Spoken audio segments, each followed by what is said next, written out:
સૌ મિત્રોને મારા નમસ્કાર.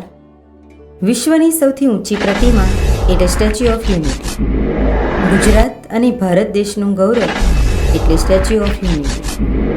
સરદાર વલ્લભભાઈ પટેલને આદર અને સન્માન આપવા માટે માનનીય વડાપ્રધાન શ્રી નરેન્દ્રભાઈ મોદી દ્વારા રાષ્ટ્રને સમર્પિત વિરાટ પ્રતિમા એટલે statue of unity. Sardar Vallabhbhai પટેલનું જીવન આવનારી પેઢીઓ માટે હંમેશા પ્રેરણાદાયી બની રહે.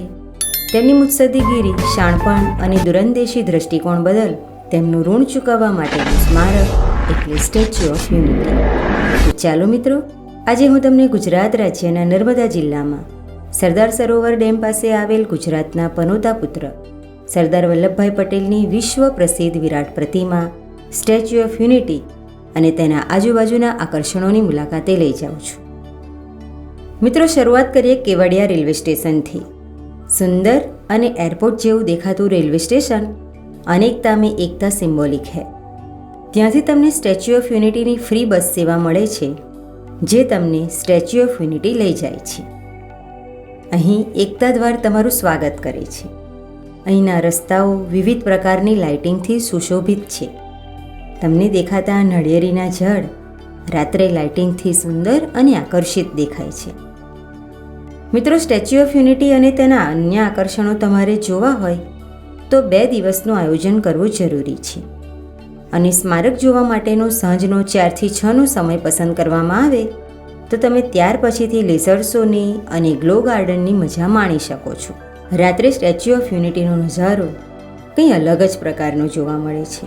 સ્ટેચ્યુ ઓફ યુનિટીની ટિકિટમાં સ્મારક, વેલી ઓફ ફ્લાવર્સ અને સરદાર સરોવર ડેમ તમે જોઈ શકો છો.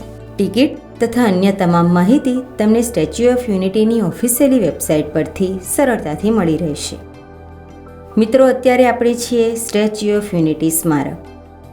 Statue of unity Sardar Vallabhbhai પટેલને સમર્પિત 182 મીટરની ઊંચાઈ ધરાવતું વિશ્વનું સૌથી ઊંચું સ્મારક છે. તે સરદાર સરોવર બંધની સામે 3.2 કિલોમીટર દૂર નર્મદા નદીમાં આવેલા સાધુ બેટ પર આવેલું છે. આ સ્મારકનો વિસ્તાર 20,000 ચોરસ મીટર છે અને તે 12 ચોરસ કિલોમીટર વિસ્તારના કૃત્રિમ તળાવ વડે ઘેરાયેલું છે.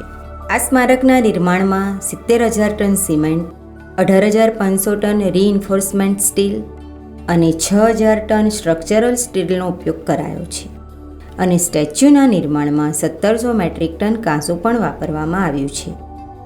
આ પ્રતિમા 2,989 કરોડના ખર્ચે તૈયાર થયેલ છે. સ્મારકની મૂર્તિની ડિઝાઇન અને દેખરેખ પદ્મ વિભૂષણ શ્રી રામ વી સુથાર દ્વારા કરવામાં આવેલ છે.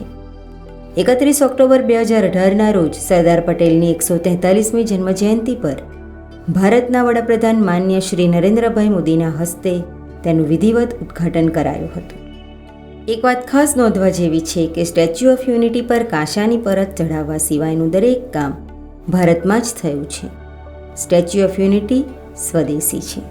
મિત્રો, સ્ટેચ્યુ ઓફ યુનિટીનું કુલ વજન 1,700 ટન છે. તેની ઊંચાઈ 522 ફૂટ છે, એટલે કે 182 મીટર છે, જેમાં પગની લંબાઈ 80 ફૂટ, હાથ 70 ફૂટ, ખભા 140 ફૂટ અને ચહેરાની ઊંચાઈ 70 ફૂટ છે. 135 મીટરની ઊંચાઈ પર આવેલી વ્યુઇંગ ગેલેરીમાંથી નયનરમ્ય વિંધ્યાચળ અને સાતપુડાની ગિરિમાળાનો, સરદાર સરોવર ડેમ તથા ગરુડેશ્વર આડબંધનો સુંદર નજારો જોઈ શકાય છે.